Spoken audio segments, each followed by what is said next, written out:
guys, welcome back to Anthony's Tennis Hub. My name's Anthony Hirsch. Today I want to talk about the Roland Garros draw. I want to break down the draw. I'm going to go quarter by quarter, going over the seeds of every quarter, going over the story of every quarter, going over the best matches of the quarter, dark horses, and then quarterfinal result.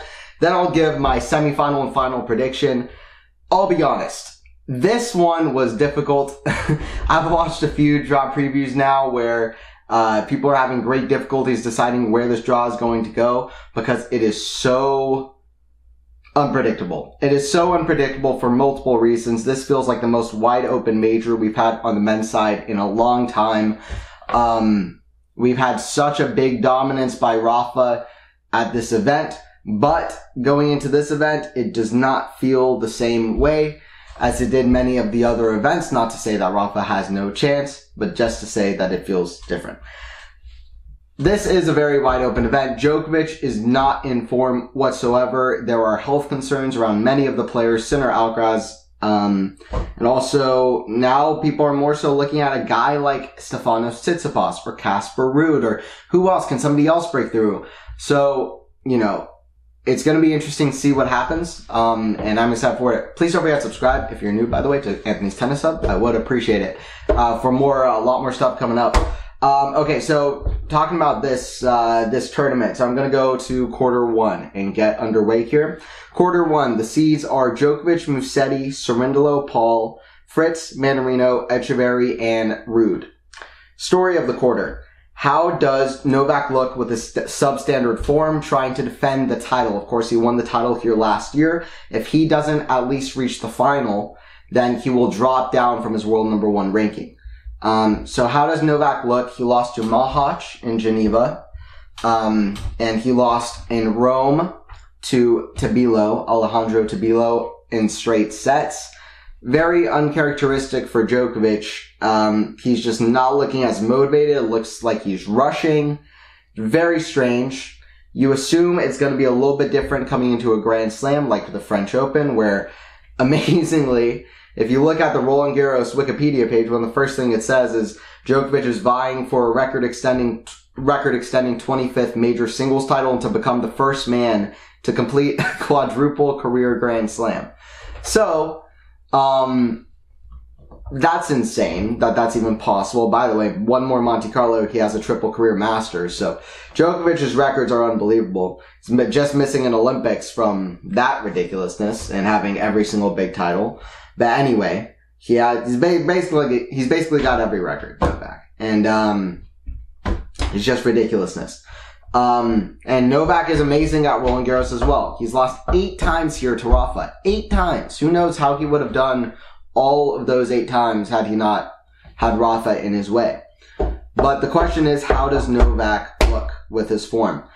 I was saying it even before the clay season started. Last year's clay season, I felt like his forehand is pretty different now than it used to be as well. And it felt like his forehand, he was getting away from it was getting away from him a lot of times on the court. It was falling too low, and he was losing his court positioning with the forehand. Too many unforced errors off the forehand.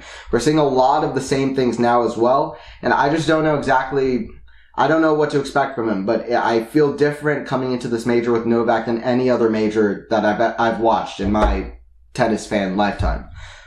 So, well, maybe since 2011, let's say. So I just don't know. I don't know how to feel about Novak, and it's going to be interesting. Best matches of the quarter, I've got Musetti Djokovic round 3, of course, a rematch of, Monte Carlo last year, but especially the French Open match a couple years ago where Musetti won the first couple of sets. Could be interesting. Monfils versus Seyboth Wieltsch could be a really good first round. Seyboth Wieltsch and Monfils are 2 of the better athletes on the tour and good shot makers. Ruud versus Etcheverry round 3 could be very good. That one could be very good. Well, they just played, I believe, in Rome. Etcheverry got to the final this week. They lost to a young one-hand backhand Frenchman, Pechi Pericard, who's playing really good and was doing well in challengers before doing well this week. But Etcheverry lost 9-7 in the third set breaker this week to in the final of Lyon. But Ruud versus Etcheverry could be really good. Etcheverry really caught my eye last year, and I was like, wow, he loves this tournament. It seems like he's playing really well on this surface, and he got to the quarterfinal, lost to Zverev in a high-level match. And it felt like, to me, the sign that this guy could get even on a very deep run at some point in the next few years. So we'll see. I think Ruud versus Etcheverry could be a fantastic match in the third round. Fritz Djokovic quarterfinal. I put Ruud in parentheses because Ruud is the seed that's supposed to get to that point. But if we get the Fritz Djokovic quarterfinal, that could be quite good as well. I think Fritz is underestimated on clay courts. He's got a lot of time to really strike the ball well from the back of the court. And I don't think he minds the clay that much. He has a lot of time on his back end. He's defending as well as ever. And I think his clay results are starting to show a little bit. So I don't think he's one of the top contenders, you know, but I will say that he's underestimated. Ruud versus Djokovic quarterfinal. That's the big one, obviously. That's a big one. As soon as anybody looks at this section, that's a big one, especially after what happened in Monte Carlo. Dark horses, Etcheverry. I even put an exclamation point. I really think Etcheverry is a big dark horse to watch. Then I've got Monfils, Cerundolo, and Fritz. Those are my biggest dark horses. Monfils, you just never know. One of his last few times playing French Open in front of the French crowd, you never know. Cerundolo played really well here last year. Lost a really tight match to Runa. And I just think you never know.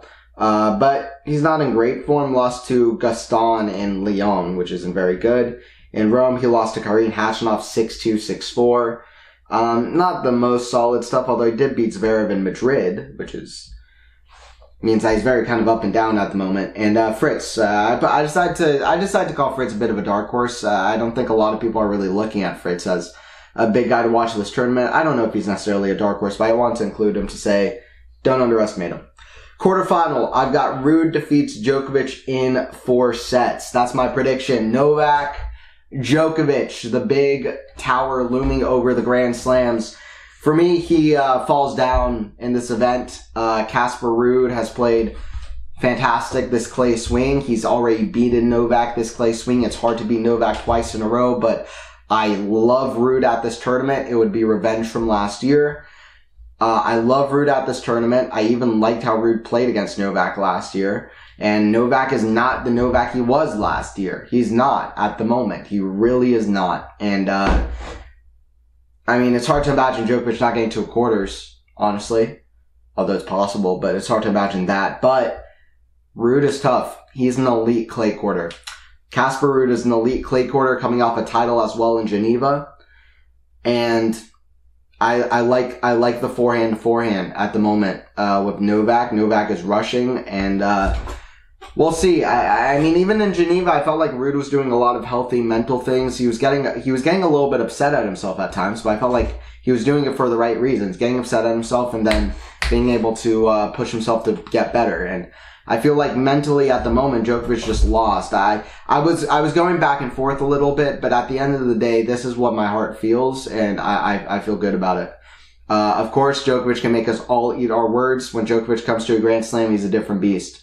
And don't count him out, and I agree. But I have to make predictions, and this is what my heart feels. So I got Ruud over Novak. Seeds in quarter 2, I've got Zverev, Griekspoor, Khachanov, Runa, de Minaur, Bublik, Navone, and Medvedev. Story of the quarter, Nadal's last Roland Garros, question mark. It is likely that it's going to be Nadal's last Roland Garros. He said that he's moving much more freely after Rome, which is great. It's a crazy first round against Sasha Zverev. I would have liked to see Nadal, it's not definite Nadal goes out first round, but if Nadal does go out first round, I will have to say that personally I would have liked to see as many matches as possible being played from Rafa, but it seems like it could be just the first round. I will say their match 2 years ago was not a normal match. That's one of the first things I thought about right away. We didn't get a finished match between the two, and it was amazing. It was an amazing match. I know some people say the conditions were unbearable and neither of the guys could play to their best level, and I don't think neither guy did play their best level, but I do think that despite the conditions, both guys played amazing tennis. I think they were playing amazing tennis. Some of the rallies were incredible. And yes, it looked like they were playing in a sauna and all of these things, but I just think I really wanted to see the conclusion to that match. And I think for Zverev mentally, he might be thinking about that match a little bit going in. This is the same guy he played on this very same court when he got injured. I don't know if that's going to factor in at all. I don't expect it to be a huge factor, but I will say that that's something that I thought of as well. That was not a normal match. 3 hours in 2 unfinished sets. So we're going to get it again. I could see Rafa winning the match, but I would much more confidently bet on Zverev, who was unbearable serving in the final of Rome. Nadal did not look himself at all against Hurkacz. I could see Nadal making this close, but if I'm thinking about the winner of this match, I tend to think Zverev. But I'll get to my predictions. Match of the quarter: Koepfer versus Medvedev. Round 1, I think, is quite good. I like watching Koepfer at the French Open a few times. He's played a few good matches, like against Federer. In Federer's last ever match he played at Roland Garros, he played against Dominic Koepfer. Koepfer can play well on clay. Also pushed Djokovic to 3 sets at Rome, I'd like to say, a few years ago. Koepfer can be good on clay, so I would not say that's a nothing match for Medvedev, although I do expect Medvedev to pull through. Nadal versus Zverev round 1 is a no-brainer of no-brainers. Medvedev versus Zverev quarterfinal could be a great match. Medvedev, Zverev, 2 very comparable players. Matches aren't always the most exciting, but they can be long. They can be tight, and it would be interesting and compelling to see who the winner is and to see how Medvedev can test himself at the French Open to try to reach his best ever result at the event. Nearly positive. Yeah, he would have a semifinal. I was going to say nearly positive he'd have a semifinal result at every major, which would be the case. And not that many people have done that. Not that many players have done that. He did first reach his semifinal result at Wimbledon last year, so he could get a semifinal at the French. He's got a good draw if Rafa doesn't decide to be peak Rafa, which could happen with an 112-3 record at the event and a 333-34 record in sets at the event. But anyway, we'll see what all happens. Dark horses, I've got Struff, Darderi, and Khachanov. In parentheses, I put in all caps, Nadal, not a dark horse. He's not. It's Rafa at Roland Garros. In my mind, he will never be a dark horse. People always look at his name first. So he's not a dark horse, but I did want to mention Darderi, who has had some very good results this year. Underrated Italian player. He's kind of primed for a good result at a very big event like this one. Lyon, he reached the semifinals, lost to Echeverry.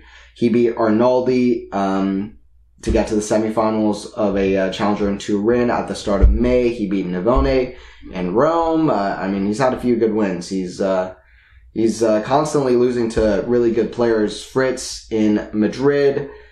He beat Giron and Francisco Cerundolo in Houston. I mean, he's had a few good wins this year. There's no doubt about that. So I just want to give a shout out to Darderi, who also beat Sebastian Baez in Cordoba earlier this year as well, so he can play on clay.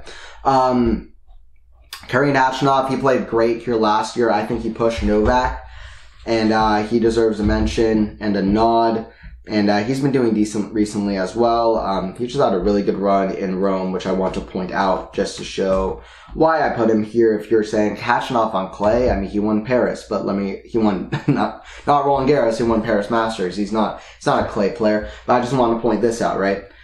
In Rome, he beat Francisco Cerundolo, and in Monte Carlo, he beat Cameron Norrie, he beat Medvedev in straight sets, he beat Francisco Cerundolo again, he lost to Tsitsipas.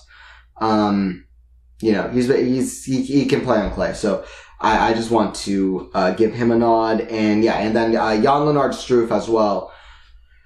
I want to give a big nod as well because I love what I've been seeing from him. I mean, you'd expect his game to work the best on grass, but he won a clay title earlier in the swing, although probably the clay plays a little bit differently where he won it. But I just wanted to point out that Struff is somebody to watch in my mind. I think he's been in good form. Pushed Tsitsipas to 3 sets in Rome. Lost to Alcaraz in the 3rd set breaker in Madrid. Beating Hugo Humbert before that in a great match in straight sets in Madrid. And then, won a title in Munich, beating Van de Zandschulp, beating FA, beating Rune 6-2, 6-0, and then beating Taylor Fritz. So I think Struff is going to be confident, running on good momentum. So here is my quarterfinal prediction. I've got Zverev defeats Struff in 4 sets is my quarterfinal prediction. I like Struff's draw to at least get to the 4th round. I want to say that first. Bublik, de Minaur. I mean, who else? I mean, you have players like Munar, RBA, Mickelson, but de Minaur and Bublik. I like Struff there. Struff has been having good results recently. And then after that, on the other side, we've got Medvedev on the other side, and I just don't know. I'm not that confident in Medvedev at the moment. Lost 6-1, 6-4 to Paul. Didn't really quite look like himself at all. So I like Struff. I didn't really want to give Medvedev a big run here. I wasn't feeling it. Lost in the first round here last year. He does amazing at slams, Medvedev, but it shows something that he's never quite performed at his best at this event. So for me, Medvedev doesn't go that far, and a big part of that is how much I'm going behind Struff here. I could have also given a nod to Mahac, who had a good run this week, but no, I'm gonna have Struff probably beating Medvedev in the 4th round. But regardless what happens there, Montero is also dangerous. Regardless what happens on that side, I've got Struff getting through that and losing to Zverev in 4 sets, who kind of similar to last year. Zverev playing kind of an underdog in the quarterfinals and beating them in 4 sets like Etcheverry last year. That's what I've got happening this year. Quarter 3, Rublev, Fils, Humbert, Tsitsipas. This one's stacked. Shelton, FA, Korda, and Tsitsipas. Story of the quarter, storyline, stacked section, stacked up. It was a nightmare trying to predict this one.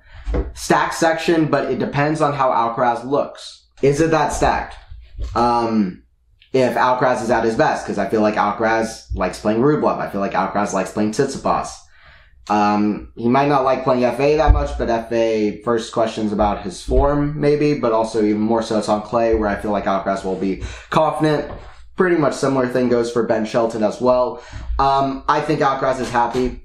I think Alcaraz is happy in this quarter if he's at his best. Tsitsipas is tough. Tsitsipas is tough. He's tough at Roland Garros. Alcaraz pretty much ran through on that Roland Garros here last year. It was like 6-2, 6-1, 5-2, I'd like to say, with match points before Tsitsipas managed to push the 3rd to a tiebreaker, but I mean, Alcaraz looked really comfortable there. We'll see how Alcaraz is looking, if he can hit his forehand as big as ever. Tsitsipas is playing amazing with the forehand at the moment. Great athleticism all across the court. Didn't even play a bad match at all against Nicolas Jarry in Rome. And I want to make sure that that's stated proudly and confidently. And the fact that Tsitsipas did not play a bad match. Tsitsipas played a great match. Jarry played fantastic in Rome and really deserved his run there to the final. So I'm not taking many points off Tsitsipas. I think he's one of the favorites going into Roland Garros by a long shot. And we'll see if Alcaraz's forehand is looking himself with the right arm, perhaps hampered. And that seems like it's really been bothering him for a couple of events. I mean, even more than Sinner, I believe, if I have the timeline correct. I mean, Sinner's hip injury started in Madrid and then got him out of Rome. But I feel like Alcaraz's right arm injury has kind of been haunting him a little bit, maybe even a little bit more. But both of their injuries are looking a little bit concerning. We'll see how Alcaraz looks with the right arm and how he can do. But if he's at his best, I think Alcaraz is the favorite for the title. That's how I feel. And I think Alcaraz played amazing here last year. If it wasn't for the cramps against Novak, who knows how this event would have held up. That is part of it.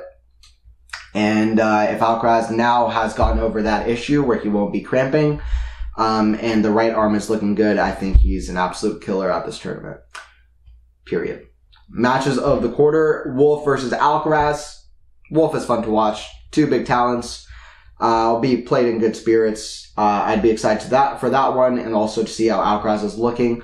Arnaldi versus Fils. These guys keep playing each other, to be honest. They played, I believe, the first round of the U.S. Open, and they've played twice at main draws, once in qualifying. All 3 won by Arnaldi.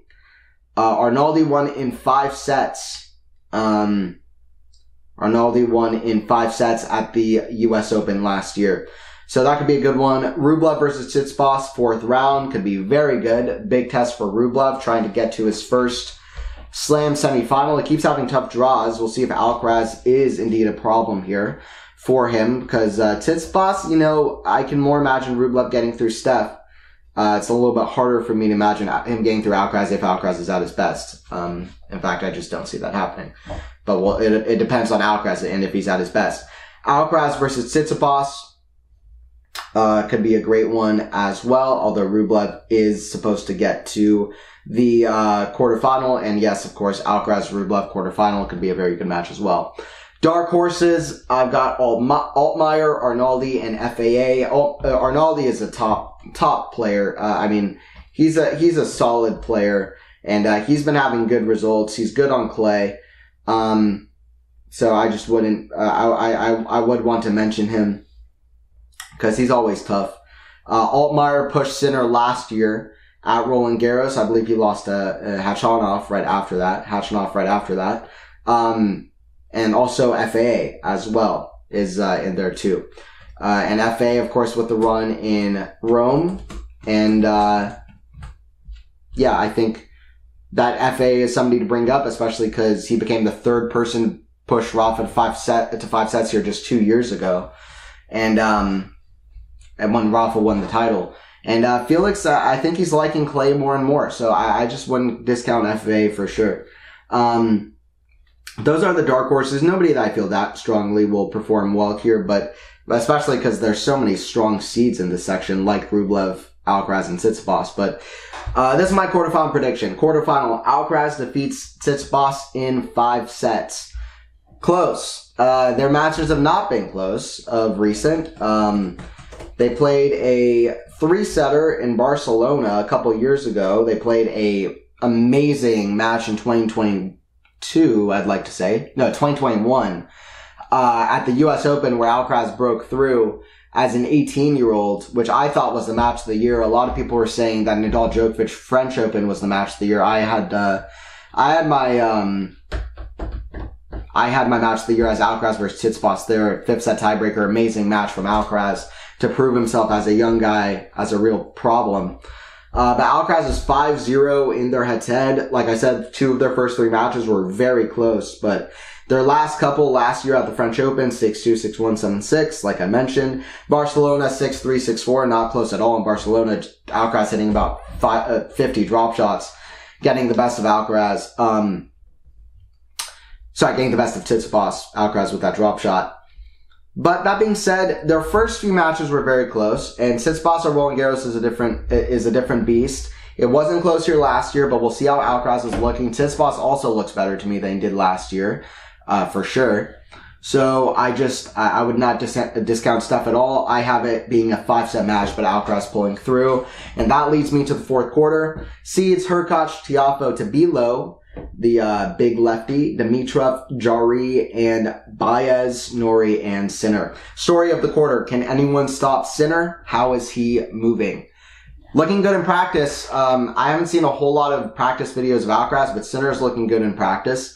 If Sinner feels like he can play, then he can play. I mean, he said he's only going to play if he's feeling 100%. He's the guy who will pull out if he feels like that's the right choice, I believe. And I feel like he thinks he can win this thing. So the question then becomes, can anyone stop Sinner? He's looking incredible on the clay, as good as ever, at the start of this season in Monte Carlo. Best matches of the quarter, I've got Murray Wawrinka in round 1. Are you kidding me with that? Murray Wawrinka in round 1. A rematch of a semifinal that these two played here 7 years ago that I think is an underrated, momentous match. The last semifinal of both their careers, which Wawrinka won before getting to the final there. Great match. You know, I don't know what to expect from this one. Wawrinka is older, he's 39, but he loves the clay more. Murray's struggling a bit more, I'd say, even than Wawrinka. I don't know, what have Wawrinka's last results been? Played in Bordeaux, lost to Pedro Martinez, beat Sabata Marias, lost to Ramos Vinolas, and another challenger, lost to De Minaur. In Monte Carlo, lost to Navona. Yeah, I mean, Wawrinka's been struggling too. Both of them have been struggling. One of them is going to get a win. This could be the last time these two ever play. So you want to join in for that. Jarry versus Baez, round 3. Could be a great match between two guys that love clay. Jarry versus Sinner round 4. Big test for Sinner. Big test for Sinner. Jarry confident after Rome. And he's confident. He wants more. He got to the final. He could have gone an extra step there. I'm surely happy with that, though, anyway. Especially the way Zverev served in that final. It's very little he could have done, to be honest.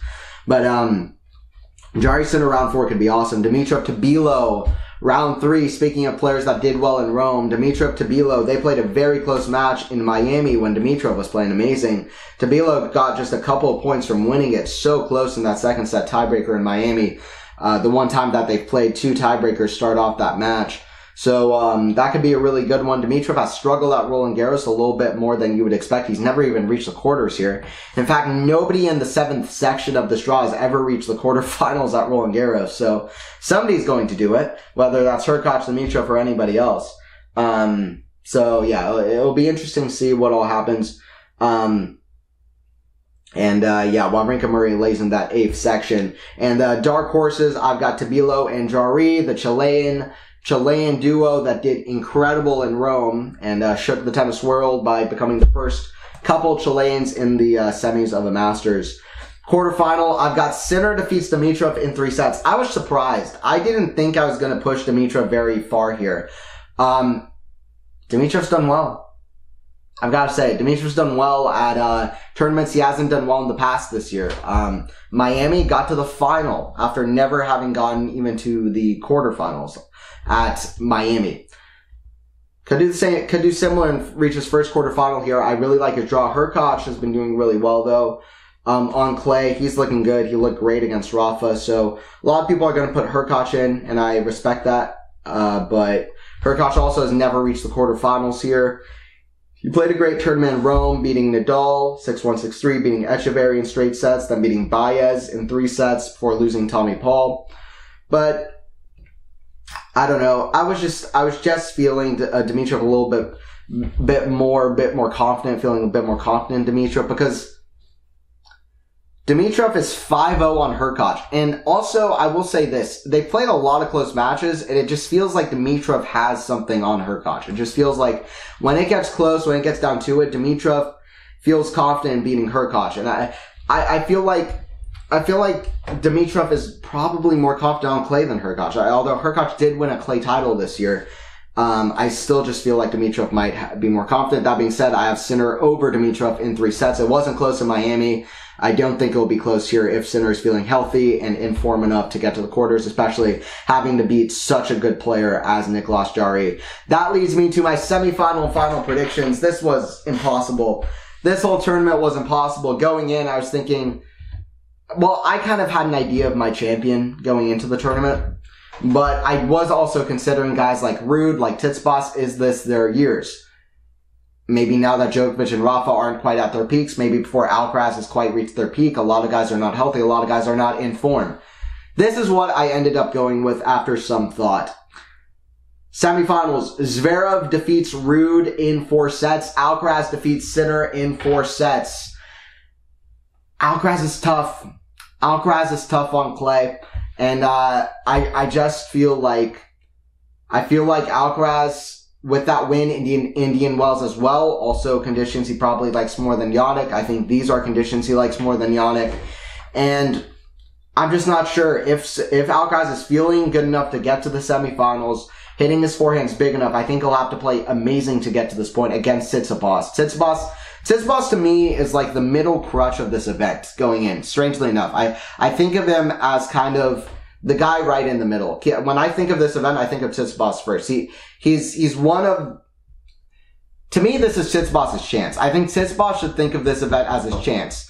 What I was just saying, with Alcaraz, Sinner struggling, with Djokovic and Rafa, you're not sure about him, and then you have guys like Casper Ruud and other guys, but to me it's Tsitsipas, so I just keep coming back to, with the runs on clay that he's had this year, that I just feel like Tsitsipas is going to really want to perform well at this event. With his run at Monte Carlo, then a final in Barcelona, losing to Casper could also really like his chances this year, although I think Casper will get more chances down the road, because I really think of Casper as somebody who, in my opinion, in my mind, will stay around a little while, and I think that he is an elite clay courter. And I think Steph is similar as well, but I think that Steph is going to want to think of this as his chance. I think Steph is going to want to think of this as his chance.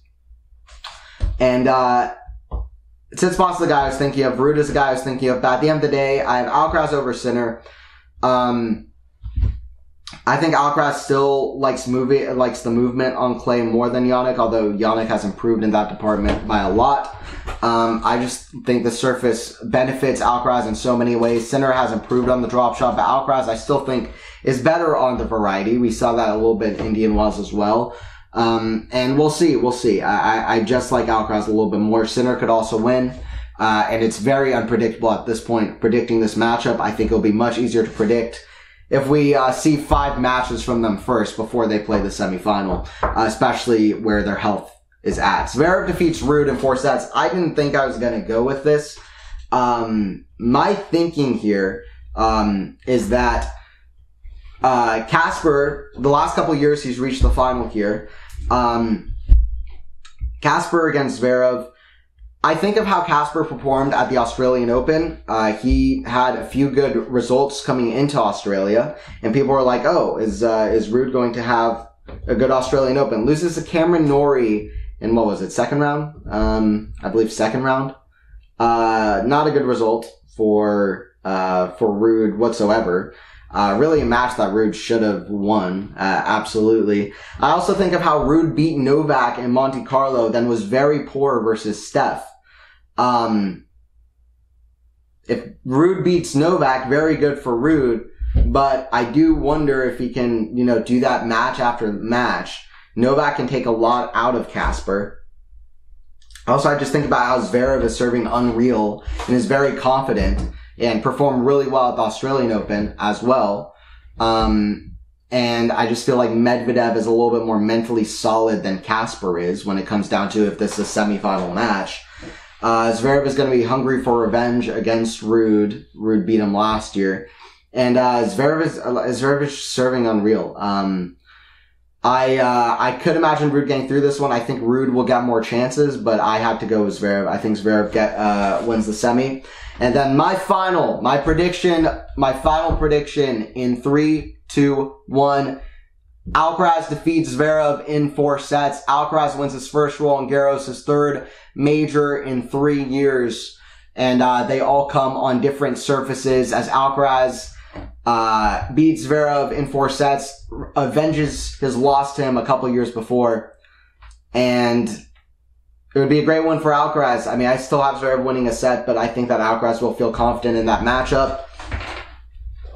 And Alcaraz so good at returning first serves. He's the best at it. He loves the Zverev matchup on a clay court. And I just like Alcaraz proving himself at Roland Garros. I think he'll have the same motivation coming into the Olympics as well. Depends on where his right arm is at. Depends on where his health is at. I could look silly if the right arm does not show up for this, but I've got Alcaraz defeats Zverev in 4 sets. That's my final. And it's going to be really interesting. This is the most unpredictable event in a while. If you have Tsitsipas, I'm not going to look at you any different. If you have Casper, I'm not going to look at you any different. If you say Djokovic is still around, Djokovic is the guy. Novak Djokovic is going to just do it again, 25. I'm not going to look at you different. If you say Rafa wins the whole thing, I'm not going to look at you any different. Because it's Rafa at Roland Garros. I'm not going to look at you any different. If you freaking say Nicolas Jarry is going to win the tournament or Alejandro Tabilo, I'm not going to look at you any different. This is wide open. It's unpredictable. This is what we want from the men's side and from tennis altogether. We don't want it to be completely chaotic and unpredictable, but we do want some level of unpredictability to it. And that's what we get. And man, it's going to be fun to dive into it. I appreciate everybody tuning in. Please don't forget to subscribe to Anthony's Tennis Up. Check out all the other podcasts I've done for Anthony's Tennis Up. I got a lot of fun stuff coming up. Seriously. I'm going to be doing a lot of stuff, hopefully some shorter videos as well. I hope to do like classic matches, like some short classic matches going over matches that have happened in the past that I think are really interesting to go over. Hopefully like 5-minute, 6-minute clips talking about those, maybe talking about some different tennis topics, that are interesting in the news, Q&As, that I think could be fun.